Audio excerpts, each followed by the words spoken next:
I'm here at the Southampton Writers Conference with Elizabeth Strout. We're so thrilled to have you here this summer. You've been teaching workshops at the conference. Yeah. How many students do you have? I have 12 students. They're fabulous. They're really just a wonderful group. Yeah. And they're all really in love with you. I've been hearing comments. Oh, well, I don't know about that.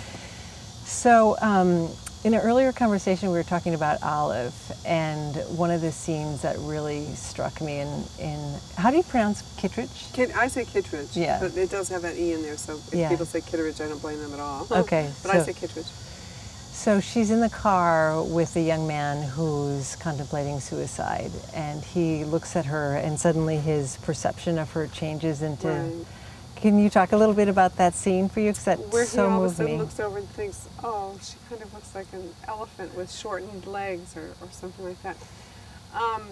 Yeah, I'm interested that you mentioned that because, you know, I don't know where it came from. It just arrived as I was writing it, and I was just, you know, imagining her in that car, and, you know, big and a little bit clumsy almost. And yet quite sweet in a way, and so the elephant came to mind. I don't know why. I guess just that image of a large, you know, kind of thing with a nose twirling around. You know, she is nosy, but not that. But I wasn't really thinking that. You know, it just came as an image, and so I thought that if I saw her that way, then probably Kevin was seeing her that way as sort of the beginning of the crack of coming back into the world, because he'd shielded himself off in order to get his job done, and you know, may not be able to get that job done because he's beginning to be touched by the almost innocence of her presence, and to see Olive's innocence kind of strange.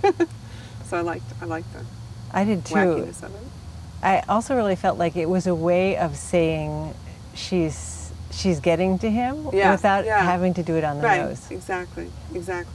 And it's that thing where when you're alienated, things look funny. That's right. And then they start to amuse you. That's right. Yeah. And there's also, I guess, thinking about it now, you know, there is, most of us, I guess, at least in this country, think of probably elephants as in a childlike way. You know, they're either stuffed elephants or we've seen them at the zoo or, you know, in a cartoon or something. So there's that sense of a child's vision of a fun or benign presence.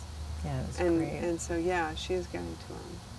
Yeah. That was a great scene. She got to me at that point, too. I thought, oh, look at her.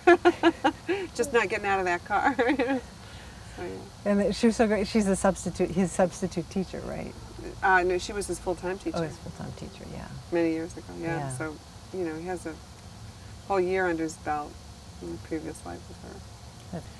One of the other questions I had about the structure of Olive Kitteridge was, to me, it was really risky. Doesn't it start with the nightclub singer who is having an affair with, or someone who's having an affair with? That's the second story, I think. Okay. The first story is pharmacy, and it starts with Henry in his little pharmacy. Right. And then I think goes into Angie's, the piano player. Did you feel that any time, like, this is a risky order, like a risk, to me sometimes I thought, wow, that's a big leap between... Right. I don't remember consciously feeling, you know, you just hope. You just hope that whatever kind of experience has gone into it will pick itself up and be relayed to someone else. So all through the book I was aware that I shouldn't be careful, you know, particularly about Olive's behavior. I kept thinking, don't be careful, just do this, just do this. So it wasn't specifically the order that I felt like I was taking risks with, but, you know, the entire, you know, we always take a risk every time we write. And have you been surprised by how much people have fallen in love with her? It's been really, really interesting. Really interesting to me. I'm so glad, of course, because writing's so solitary, and we all know how, you know, it takes most of our internal organs, you know, to get a book done. And so it's really so nice to know that all those years and hours and moments of deep worry, to put it mildly, came to this, that people, but it's intriguing actually to me that so many people seem to be responding to her. Yeah, huge passion for her. Yeah. And she's a very flawed character. Yeah. But we are, Yeah. you know? We are. And so I guess that there might be a sense that people are thinking, well, I've had that thought, or I'm like that, and so,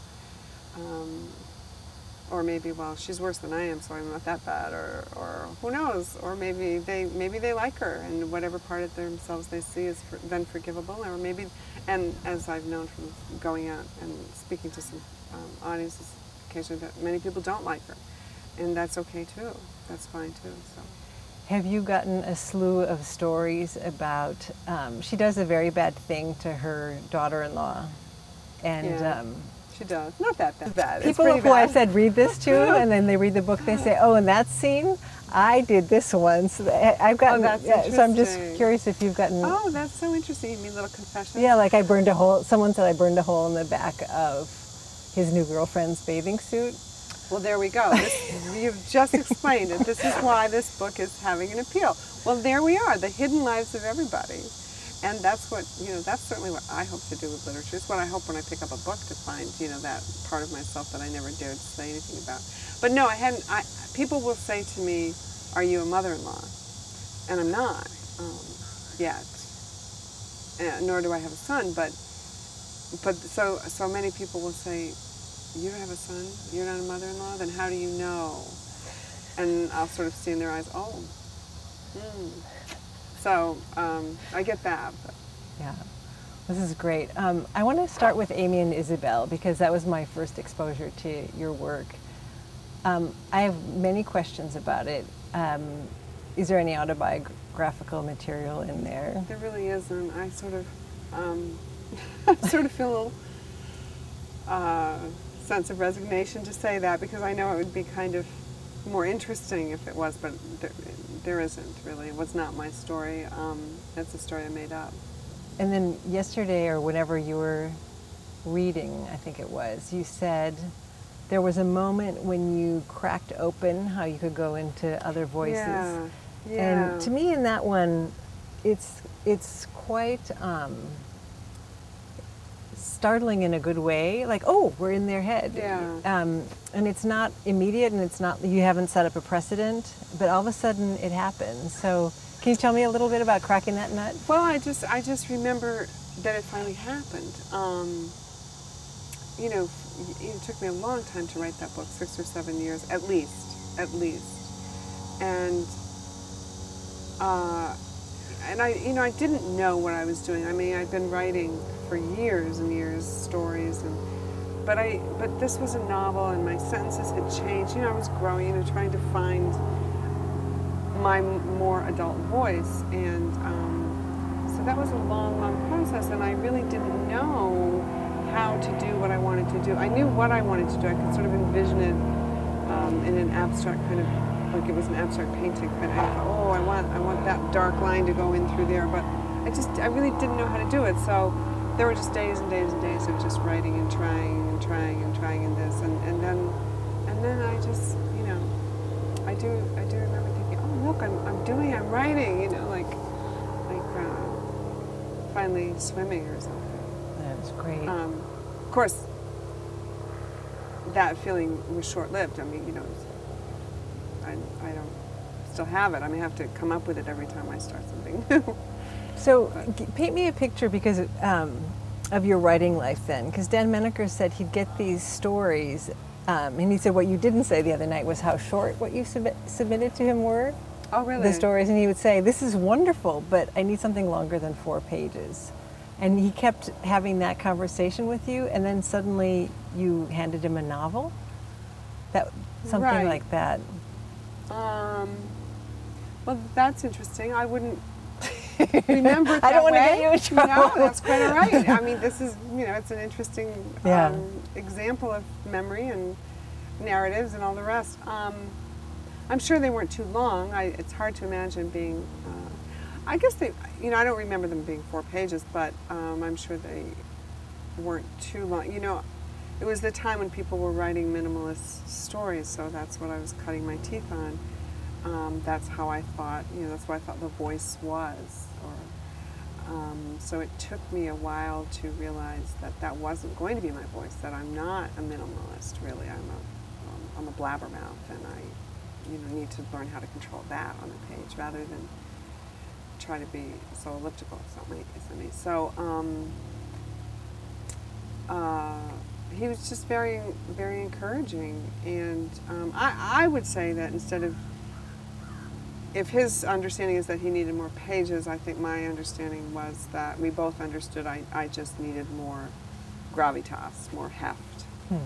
And then we kind of disappeared. He went off to Random House, and I went off to, have these years of not being able to write a story and watching my voice change, but not knowing where it was, and then kind of reemerged.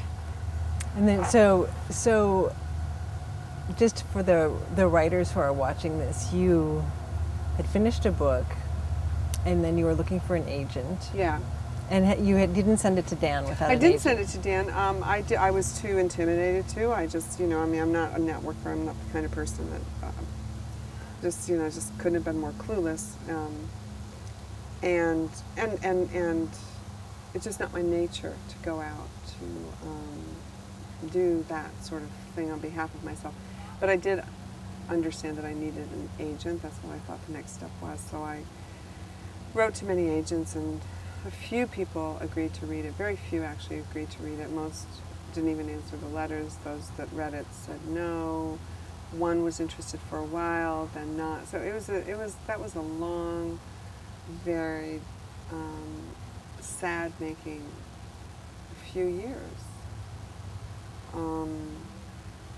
And then somebody suggested to me, well, that Dan Menaker that was so good to you when he was rejecting your stories, he's over at Random House. And so I wrote him a letter, and he called up, he goes, oh yeah, send it over.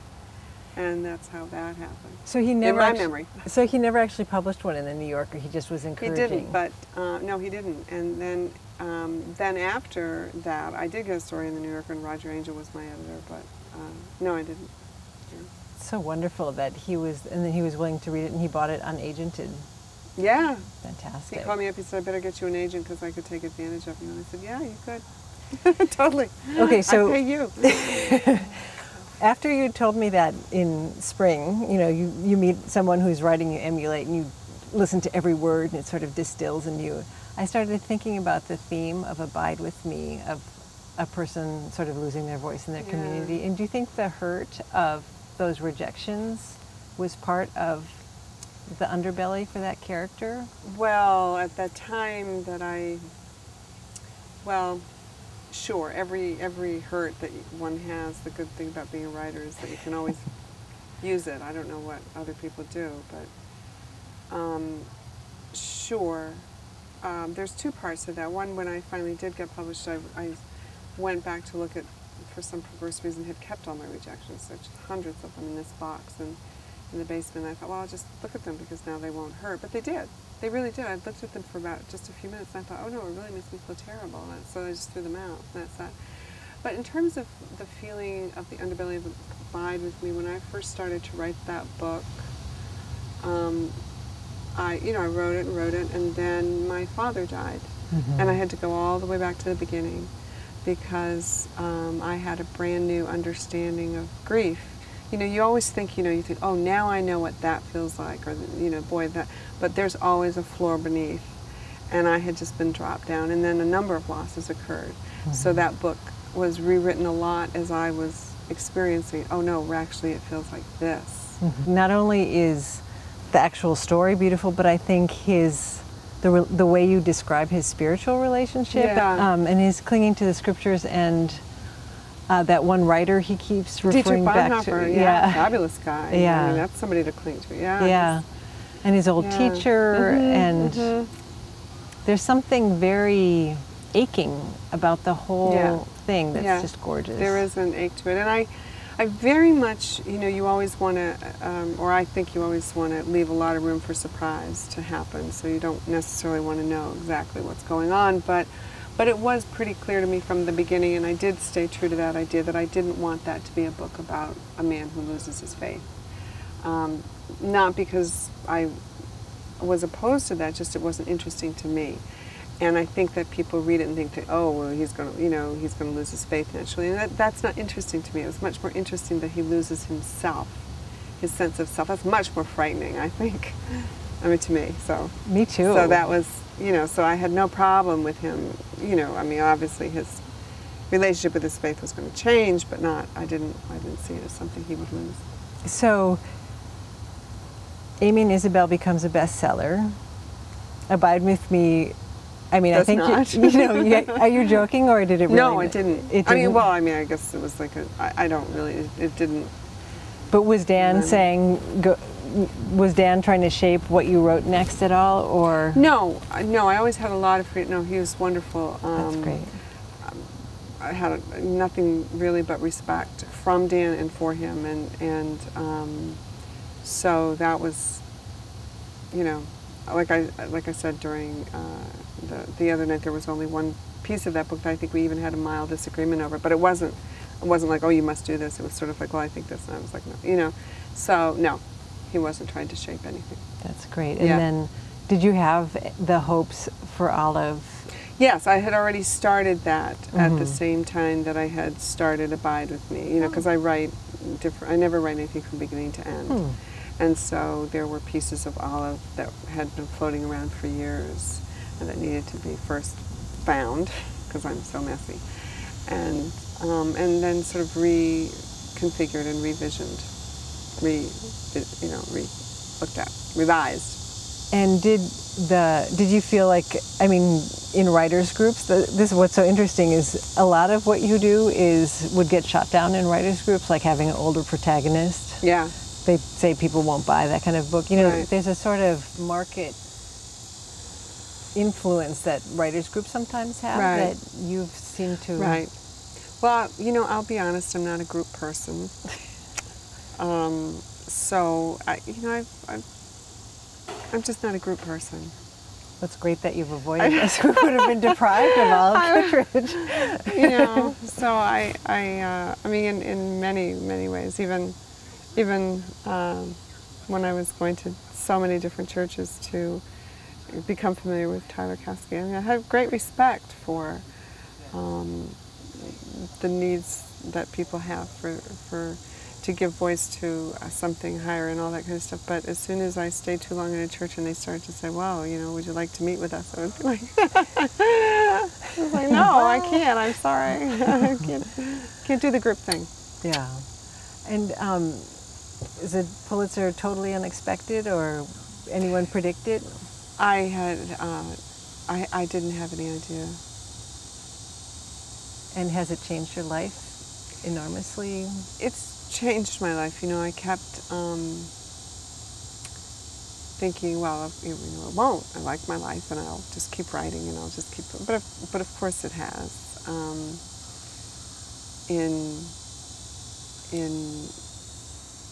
In many fun and good external ways. I'm not sure that it has too deeply internally. I don't know if that makes much sense, but. Is it harder to find time to write? It has been. It has definitely been. But this person's not going to complain. Okay, I'll find time. I'll get back there. Yeah. Are you working on something now? Do you want to talk about it? Or? Nope. Nope. I wouldn't think you would. Yeah. And how is your experience? Do you do conferences very often? Not that often. No, not that often. Every so often, but no, it's kind of a new or a not very common thing for me. But it's been great here. It's a wonderful bunch of people. That's really, great. Really easy. There's just a sense of things being very relaxed, which is so good because writers, we're so tense. Yeah. We're so uptight. So you come into an environment where it's like, it's okay. You can just be uptight and, not have, so it's nice. It's really nice. Good. Anything that you've always wanted to talk about that nobody's ever asked you? Probably, but I can't, I can't remember. can't seem to remember anything. I've spent so much time just looking at what you do with voice, thinking, how did you, I mean, and also your sense of structure is so novel to me. I mean, it's really, I would love to be able to be in your brain seeing how I don't think so. Thank you, but I'll spare you that. Not every day. Yeah. I mean, even the way you dipped into other stories, it's in every one of the books. There's a play with structure where it's not just going through. Right. And that's just, it's, you know, it's the biggest, well, it's all one thing, but it's the thing. You know, a story is only going to be a story when it finds its shape and voice to be presented in. And that's, for me, it can't be planned, and it's just like going back and back and back, and, you know, thinking, okay, well, this looks hopeful, and then the next week thinking, well, that really wasn't hopeful at all, was it? You know, and just going through that. It's just,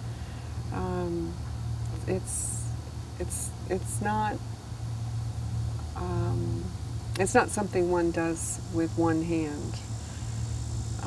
You know, it's an entirely physical event every day.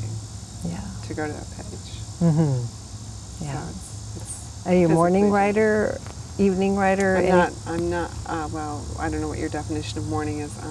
I do prefer to work soon after I wake up, but I also really, you know, I like to stay up late, so. At this point I don't have a, you know, I've never been a super strict scheduled person. I mean, I'm very disciplined, but I have to leave myself room to not freak myself out. And do you have a reading practice? I just read whenever I can. Yeah. I just love to read, and you know, the good thing about being a writer is you don't have to feel guilty about reading. It's not like, oh, I should be doing something else. It's like, well, I have to do this. I have to reread all of Hemingway. I have to. I guess in Mian Isabelle there's a moment where we've been going along and the tension between mother and daughter is building, and then suddenly we go, I think, into the married man that she's been sort of pining, the mother has been pining after. Avery Clark. Yeah. Right. Is there a, Right. I'm just curious about, like, there's almost like a tension building and then you kind of tilt the boat the other way for a second. And I was just wondering if is that just a gut thing, or? It is a gut thing, and you know, it's like how does the reader want to hear this story? You know, how do you dance with the reader? How do you lead this partner? And had the Avery Clark story been living in your head as this is what his home life is like, even though you'd only been writing it from? I don't think so. It's hard to remember now because, you know, and I don't write from beginning to end ever, so it's always very hard to remember even when I'm doing something. But especially, that was just in my mind such a messy, turbulent number of years. But I don't think that. I think that. The idea of Avery Clark's house came to me later, you know, as I was progressing through the story, to kind of lift it up, and, you know, because he had his point of view as well. So it works wonderfully. Yeah, it's like, we get to see, and it's like a delicious. I guess that's, you know, it's what I'm curious about, endlessly curious about. So. Because we've been seeing the fantasy projected, and all of a sudden, oh, there he is. Right. He's just a person. He's got his own disappointments, and, you know, kind of boring maybe or whatever. But, you know, but he's a person. Yeah. But he's not what Isabelle thinks naturally, because nobody ever is. Yeah. Well, it's wonderful to have you with us. Well, thank you. We're all really delighted. Yeah. It's really nice. Yeah. Thanks so much. Thanks for talking with me today.